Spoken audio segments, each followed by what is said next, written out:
सुबह आप किसी से मिलने से पहले प्रभु से मिलो। आज किसी को देखने से पहले प्रभु को देखो। आज किसी से बात करने से पहले प्रभु से बात करो। आज किसी को ढूंढने से पहले प्रभु के राज्य और धर्म को ढूंढो। आप सभी को जय मसीह की आज के इस नए दिन में आप सभी का स्वागत करते हैं। हम आशा करते हैं कि आप सभी प्रभु की कृपा से अच्छे होंगे। तो चलिए आज के दिन की शुरुआत करने से पहले प्रभु के वचन की ओर अपने ध्यान को बढ़ाएंगे। उसके लिए हम पढ़ेंगे व्यवस्था विवरण 4 अध्याय 31 वचन।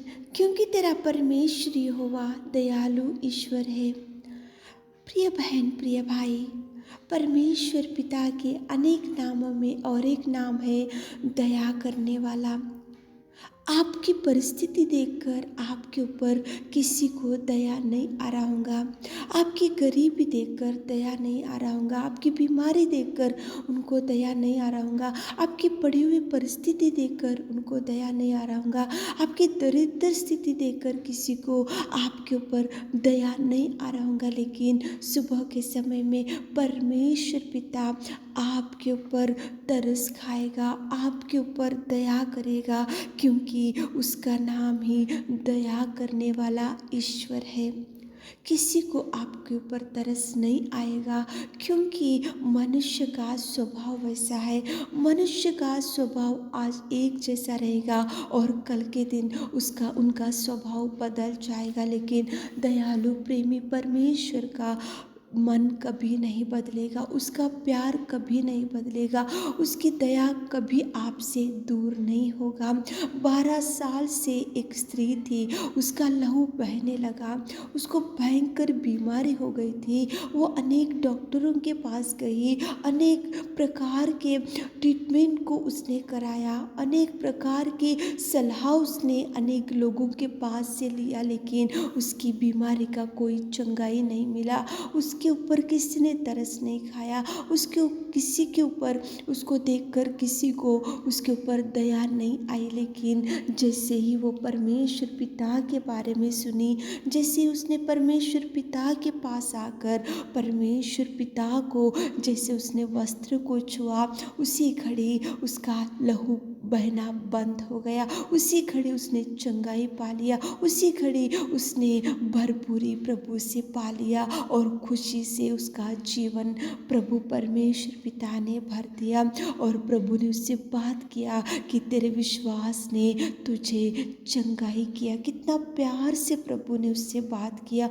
वो तो 12 साल से पीड़ित थी, उसके ऊपर किसी ने दया नहीं की। शायद उसके घर वालों ने भी उसको छोड़ दिया होगा।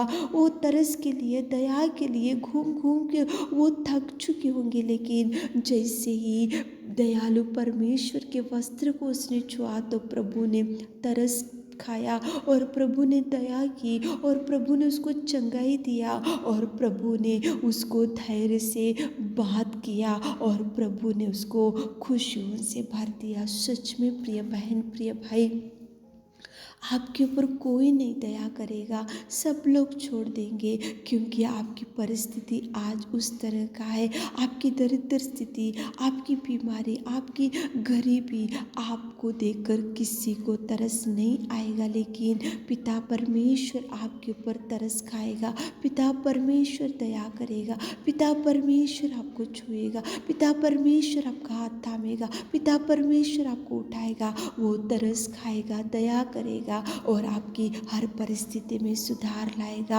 आप प्रार्थना करते हुए दिन की शुरुआत करो ताकि प्रभु आपको भरपूरी से भर दे। आमीन। है मेरे खुदावंद प्रेमी परमेश्वर पिता, सुबह के सारे आशीषों से हमारे प्रिय भाई बहनों को भर दीजिए। उनकी दुर्दशा में से छुड़ाइए, उनकी गरीबी में से छुड़ाइए, उनकी बीमारी में से छुड़ाइए पिताजी। उनको हर खुशी से भर दीजिए। आप तरस खाइए पिता, आप दया कीजिए पिताजी। हमारे प्रिय भाई बहनों को सुबह के सारे आशीषों से भर दीजिए। छोटी सी प्रार्थना आपके मीठे और मधुर नाम से मांगते पिता, आमीन।